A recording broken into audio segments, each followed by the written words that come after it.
Okay, welcome folks. I am out of town, so thanks for your patience. We have a short lecture today followed with another short lab that you'll be able to complete. So again, apologies for being away, but I'll look forward to seeing you guys next week.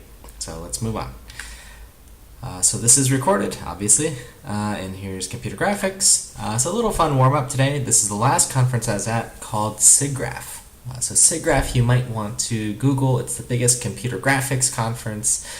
This is just sort of for fun on conference things. And often you can go attend these conferences as student volunteers, which gives you discounts at registrations and sometimes even free travel. Okay, so that little scene I just showed where I was sitting in is a recreation from our famous or graphic scene here by this pioneer, J. Turner Whitted. And he introduced this paper called an improved illumination model for shaded display, which we'll learn about a little bit later on in this course. Okay, so course logistics, assignment 2 is released. You have in OBJ a 3D model loader. That's what you'll be building, so you'll be parsing different file formats to display a 3D model on the scene. So some 3D models are supplied for you. In particular, the Stanford bunny. There's a centered version of that, so you'll know it's rendering properly when you see a bunny. And you'll learn about doing it in sort of wireframe mode, filled polygon mode, which sort of shades in everything a white color, as well as adding some user input with STL. So different keys will load different models, 1 and 2, and Q will quit the program, and W toggles wireframe. Okay, so that's already been pushed to your repos. So last time we covered a bunch of different topics, one being linear algebra, so I think a review for most folks. Then we talked about SDL and the main loop, sort of the structure anatomy of our programs. Then we introduced this idea of vertex buffers, which are places to store sort of geometric data that is passed to the GPU. And then finally we discovered that we need to write these little programs called shaders that run on the GPU that say, hey, what do I do with all this data that I've shipped to the GPU? Because again, remember, we're using modern OpenGL where we have to sort of create this graphics pipeline that says how does stuff display, right? The same thing we did in our very first, or rather second lab with our CPU rasterizers, right? We had to say, how do things display? So we had pixel shaders or fragment shaders and a vertex shader to do that. Okay, so today I want to talk about index buffers. This will be very useful for your homework as well. So today's overall goal is to draw more complicated shapes, right? So we want to draw things like the Stanford bunny, different 3D models that artists made.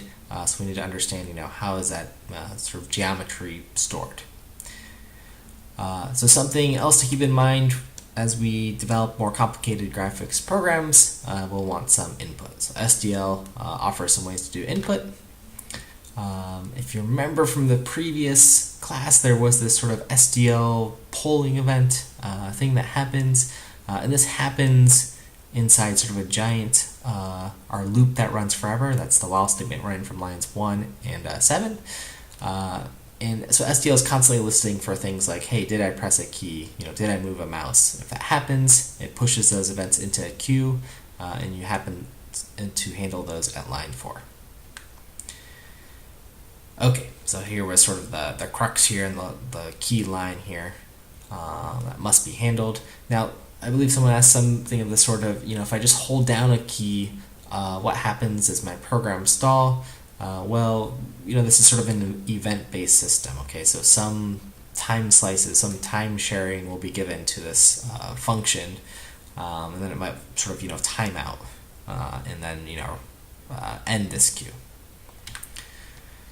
Okay, so for each of the events that happen, there's some sort of type associated with them, okay? So was it a key press, mouse move, joystick movement, etc.? Okay, so you can sort of see how these are stored in this SDL event structure. Okay, so do click on that link to learn a little bit more about that. Again, these are the different types that SDL handles for us, so it's very nice. Joysticks, mouse moves, devices being added, etc. Okay, so that's just a little bit on SDL to give you a little primer on some of the things you will see in today's lab. Now I want to move to the main topic, index buffers. Okay, so this is what we did last time. We drew a triangle, or we're given this sort of triangle, and we stored a bunch of vertices in some sort of array structure, and then we passed that array to a vertex buffer, and then you sent that vertex buffer over to the GPU. Okay, so one thing to start talking about too from our math review from last lecture is sort of the OpenGL coordinate system. Okay, so the vertexes that I'm supplying here are sort of based on this sort of Cartesian space, okay, for the window and for how the window is sort of laid out. So again, y is up, x is to the left and right, and z is coming towards us for this scene. Okay, and if you remember, this is a right-handed system. Okay, so we could do the right-hand rule again, and notice your thumb's pointing to the right, that's why that's +1, your pointer points up, +1, and your middle finger representing the z-axis coming out of the screen. Okay, so we also remember the curl of your hands with your right hand, and what this is doing is explaining something called the winding order for the vertices. Okay, so if we want to draw a triangle, it's helpful if we have some consistent rule to draw things.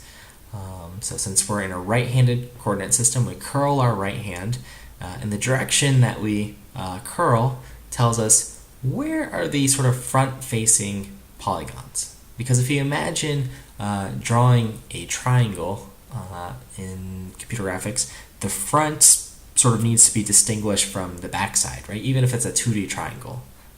So typically what we see in our computer systems is the front face, right? This is good because we only have to render one side of the triangle, the side that views the user and is visible, okay? And this is the winding order. Okay, so here's some vertices that are specified to draw this triangle. Where they are, you can see where they sort of line up on the coordinate system. Here's the first one, here's the second one, here's the third one, and sort of notice the order that they're going around, right? Counterclockwise that they're specified. Again, OpenGL doesn't care if we want to do clockwise. Maybe that's how our data is. Typically, we're going to use counterclockwise. That's the default. It matches our right-hand coordinate system, right? So if you use some other coordinate system, you might have to change this winding order. Okay, so now let's keep that in mind as we want to draw two triangles and make a rectangle or a square. Okay, so if we want to do this, we just use more vertices, right? So we can draw two triangles given three vertices, and essentially do that twice. Okay. Now there's going to be this problem here, if we look at bullet number 3, where we might be duplicating a lot of shared data, right? So if I'm drawing a very complicated shape, some vertices might be reused. So here I've indicated that here in our data. So there's 0, 0, 0, 0, 0, at the origin. That's sort of replicated over and over again. Okay, and then we see yet again more data redundancy. Okay, so this one less obvious, but if you dig through it, quickly you can see that we're duplicating, two sets of information, and we don't want to do that, right? We want to be efficient. So sort of visualizing here, again, the structure, we just have a bunch of data here that we're calling our verts, and they are floating point values. So here's the x, y, and z value. That's what we want them to represent. Here's our first, sort of index at 0, our first vertex, our second one, our third one, etc. And if we're, plotting these against our rectangle, so here's 0, here's where 1 shows up, here's where 2 is, and then voila, we've drawn a triangle, right? And then the same for our second triangle. Again, though, we notice along this sort of diagonal that it's shared, okay? So 3 and 4 here, and 0 and 1 are the shared data, or the data redundancy. Okay, So we did achieve our goal of drawing a triangle, which is, a rectangle, which is a more complicated shape, but we've sort of wasted some data, right? We haven't done this efficiently yet. Okay, so one solution is to create another buffer to do this, or another type of buffer. Okay, so there is another buffer type called GL element array buffer. So again, it's some buffer. This is information that we're sending to the GPU. Again, just think of buffer as a block of data. Okay, and it's always sent to the GPU. And to contrast this, or to remind yourselves what we did last week with the GL array buffer, there were sort of three of the main steps highlighted below. GL gen buffers, which says, hey, I want one buffer. I'm going to give it sort of this unique ID called my buffer. Then we bind to it, which says select, where are we going to start working? Oh, we want to work with my buffer, okay? And that's of type GL array buffer, which was just a bunch of vertex data. Okay, and then we specify, how much data are we putting in this buffer? Okay, so the currently bound buffer, the last buffer we specified with bind buffer, we're adding some data to it.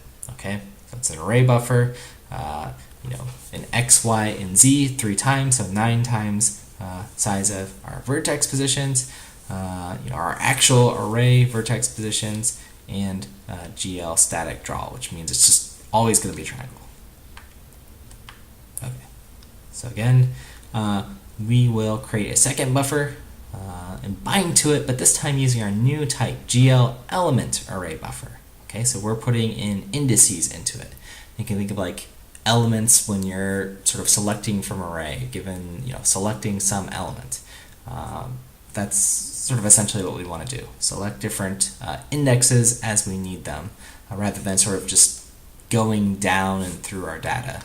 Like we did here, just instead of 0, 1, 2, 3, 4, 5, we might want to do 0, 0, 3, 4. Okay, that would be another way to draw this. Whoops, triangle. Okay. So when it comes time to draw, you're drawing a triangle again. But this time we're selecting 3 indices. So we're selecting 3 of our vertex, our set of x, y, z data, okay, that we want to draw from. So at the bottom of the screen, I'll draw your attention to the GL draw elements call, which says we're drawing triangles. The number of indices that we have, right? So let me look back here. Give yourself a little pop quiz. I'll give you 4 or 5 seconds to think about how many indices do I need to draw these 2 triangles. Count down 3, 2, 1. Well, the answer is 4, right? We need one in the top left corner, the top right, the bottom right, and then the bottom left corner. Okay, and then we can reuse some of them as we need. So we need 4 indices. Okay, so our index. So we'd have an indices array with those 4 data points. Okay, so that's GL draw elements. And that'll be for you to sort of figure out. Okay, so there is an in-class activity today, so make sure you knock it out. I think I've made it a fair one today. And no need for a break, you'll just hop into lab. Today's lab, there's a few functions. Okay, so you'll have your partners. You can search or control F for to do in specifically the SDL graphics program CPP. And these are the associated functions you're going to modify. Okay, so you're going to have to look in loop, look in render, and look in generate buffers. All right, as always, if you need help, docs.gl folks are around to help you. And here's your goals for today.